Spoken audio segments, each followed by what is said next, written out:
രാജ്യത്തിന്റെ പരമാധികാരവും ദേശീയ പ്രതീകങ്ങളുടെ അന്തസ്സും ഉയർത്തിപ്പിടിക്കാൻ നിർണായക നിയമനിർമ്മാണവുമായി കേന്ദ്ര സർക്കാർ.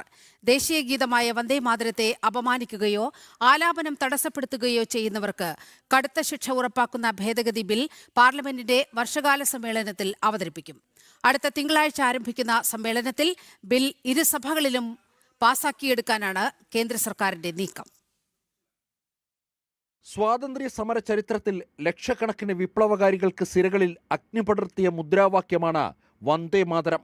എന്നാൽ രാജ്യത്തിൻ്റെ ഈ ദേശീയ ഗീതത്തെ ചില താൽപ്പര്യങ്ങളുടെ പേരിൽ നിന്ദിക്കുന്ന പ്രവണതകൾ തടയാൻ കടുത്ത നിയമവുമായി മുന്നോട്ടു പോകുകയാണ് നരേന്ദ്രമോദി സർക്കാർ. വന്ദേ മാതരം ആലപിക്കുന്നത് തടസ്സപ്പെടുത്തുകയോ മനഃപൂർവ്വം അവഹേളിക്കുകയോ ചെയ്യുന്നവർക്ക് 3 വർഷം വരെ തടവോ പിഴയോ അല്ലെങ്കിൽ രണ്ടും കൂടിയോ ലഭിക്കുന്ന ശിക്ഷ ഉറപ്പാക്കുന്ന നിയമ ഭേദഗതിയാണ് വരുന്നത്.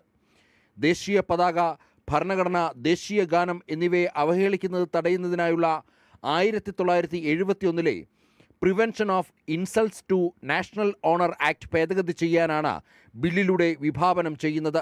കേന്ദ്ര മന്ത്രിസഭ ഇതിനോടകം തന്നെ അംഗീകാരം നൽകിയ ഈ ഭേദഗതി ബിൽ അടുത്ത തിങ്കളാഴ്ച ആരംഭിക്കുന്ന പാർലമെന്റിന്റെ വർഷകാല സമ്മേളനത്തിൽ ലോക്സഭയിൽ അവതരിപ്പിക്കും.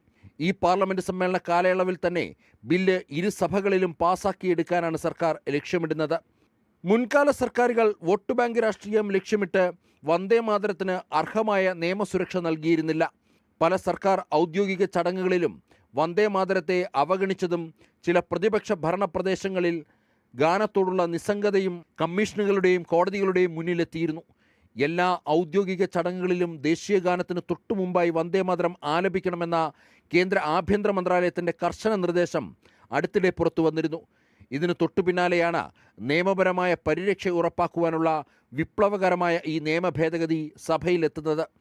ഈ നിയമം വരുന്നതോടെ ദേശീയ പ്രതീകങ്ങൾക്ക് ലഭിക്കുന്ന അതേ ഭരണഘടനാപരമായ പരിഗണനയും ബഹുമാനവും ഇനി മുതൽ വന്ദേ മാതരത്തിനും നിർബന്ധിതമാകും. ജനം, ഡൽഹി.